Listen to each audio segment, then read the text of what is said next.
When I go to the butcher's, I portion things up so I can just take them out of the freezer and defrost them.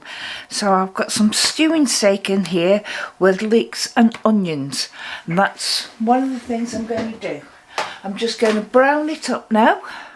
So there I have the steak, leek and onions, browned and ready to go in the slow cooker, and the kidney has been browned off, and that I'm just going to let that cool down and keep it in the fridge to add it to the steak later on, because it doesn't need that much cooking.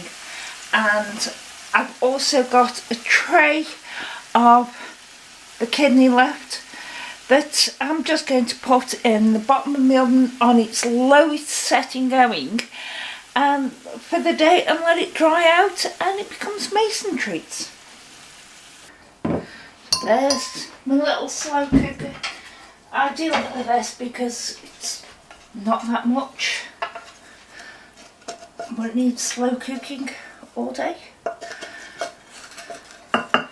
So in goes all the steak and everything else, and you can hear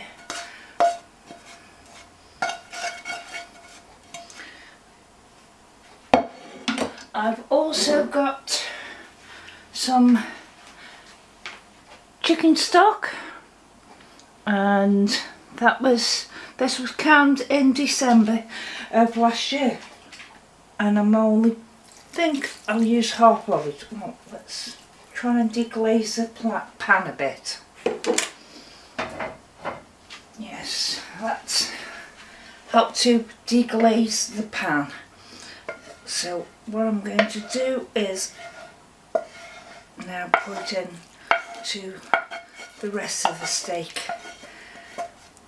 So get every last bit of flavour.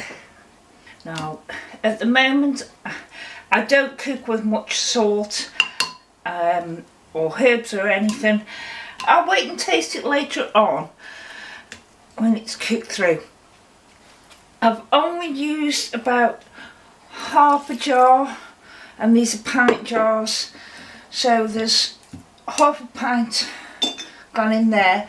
I will be using the rest of it because I will be making a gravy out of it. So that can go in the fridge to make the gravy.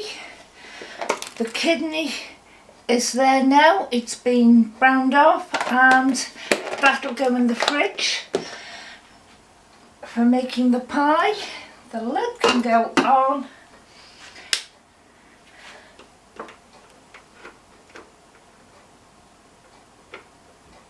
And I'm putting it on low all day. It's going to be in there, slowly cooking away all day. Yeah, about tea time I'll taste it and see if it needs anything, salt, herbs, whatever. And then in the evening I will take it from the slow cooker, let it cool down, and then put it in the fridge overnight. But you need it cold. It's a very long-winded meal, this is, but it is extremely tasty. It's a rare one that we have because it takes that long. I have to prepare. Today is Friday and we won't be having this until tomorrow tea, so I had to start thinking about it a couple of days ago to get the meat out of the freezer, to let it defrost, to cook it up today so I can cook the meal tomorrow. So I can cook the pudding, steak kidney pudding. Before I turned it off, when it was still hot, I tasted it and it needed some things adding to it. So I put in some salt, some Worcester sauce and some mixed herbs, and Yes, that tastes nice. I would normally have added in red currant jelly, but I've got none in. But I've just made a batch. So, what's the dregs that are left in the saucepan, I'm now going to add to it. But it really does help your gravy in the end. You can see there is some bits of gravy at the bottom of it, and that's fine, that's going to go in the pies. And what I've decided to do is make 2 pies, 2 puddings. One can then go in the freezer, so I don't have to go through all this lot every single time we have steak kidney pudding. One that I'm going to fill up for the freezer, and a larger one because I haven't got 2 smaller ones. So, and I buttered them really well because you don't want this to stick at all. I also have here, there's a cup of suet. You can use vegetarian suet, but since you're using steak and kidney, it's not a vegetarian pie at all. This is the suet I use. So there's about a cup in there to 2 cups of flour, and I've added about a teaspoon of salt and a handful of crushed dehydrated kale, which gives a nice sort of greeny look. So now it's just a matter of adding your water to it and bring it all together, because when you get it to this sort of consistency, it's bending my spoon. So I'm going to get my hands in now. The ratio that I actually use as well for making dumplings is 1 part suet to 2 parts flour. So I'll make the biggest bit first. Squish it down a bit.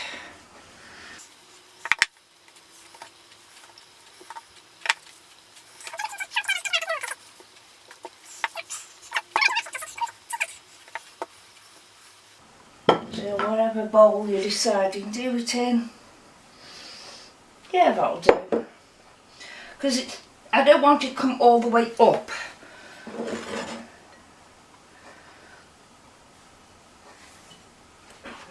So just lay it over the top and just slowly let it, whoops,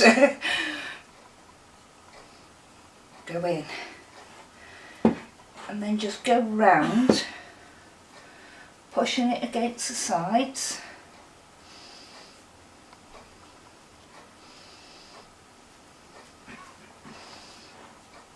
There's a big load of pastry one side, so I'll be pulling that off.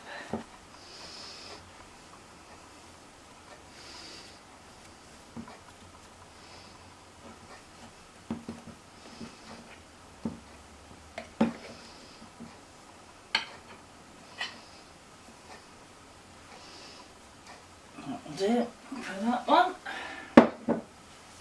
What I'm going to do now is just divide this between the 2.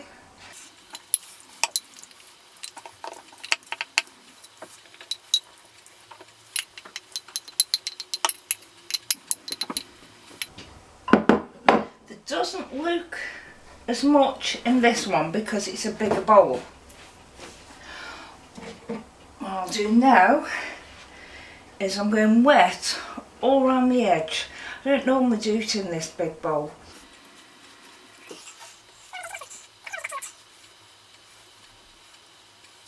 So I'll show you on the little bowl first. I've done a really thick bit of pastry. Let's cut it down a bit. There, that'll do. And that I drop it in, and then I can pull the liner pastry away and press the 2 edges together.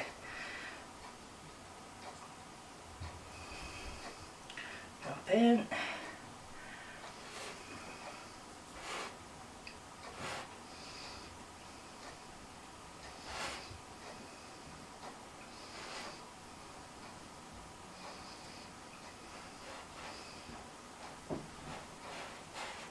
push it down. Now when I cook this straight away, I put it in on a trivet in a saucepan with water in, so the water comes halfway, 3/4, and keep an eye on it. Put a lid on it and leave it there simmering away slowly for a couple of hours. And as well as it warming your house, this will warm your inside as well. But you need to put some tin foil on the top of it to help protect it and that. But this pastry will expand. So the easiest thing is to make a tent to the top of it. So you get your tin foil, aluminium foil, get a piece of it and then fold it in the middle and fold it over again. So you see, you've got that, and put that fold across the middle of your pie. Well, middle of your pudding, and it can now expand because you put that on. Here is my setup. It's a large saucepan. In the bottom of it, you can see I've got a trivet. You could use an old cloth, a dishcloth or something like that. It's just to protect the bottom of this. Now, I haven't needed to put the plate of the tent in it because, as you can see, with using the bigger bowl, it's still got the room. But this is going to be awkward, how to get it in there. I can get the smaller one in, but not the large one. Because it's so far down. Thinking time. Quickest, easiest thing to do is take the tin foil off the top, and then I can hold the edge and drop it in. Now it's sitting on the trivet and the water is halfway up, but because I fitted the tin foil on before, I can just fit the tin foil on now. No, I can't. Yes, I can. I'm going to put it on the inside of the bowl because the pudding is quite far down. So there it is, on top of it. And I shall start there off and slowly let it steam away for a few hours, and then we'll have it for tea. And the other one, the small one, is going to go in the freezer, as is.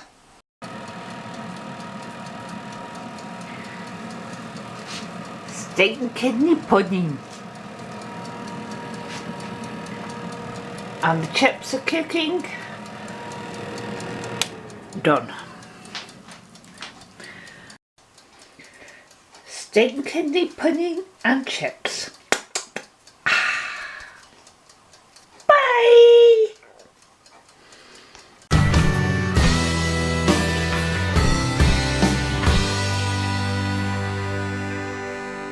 It's a perfect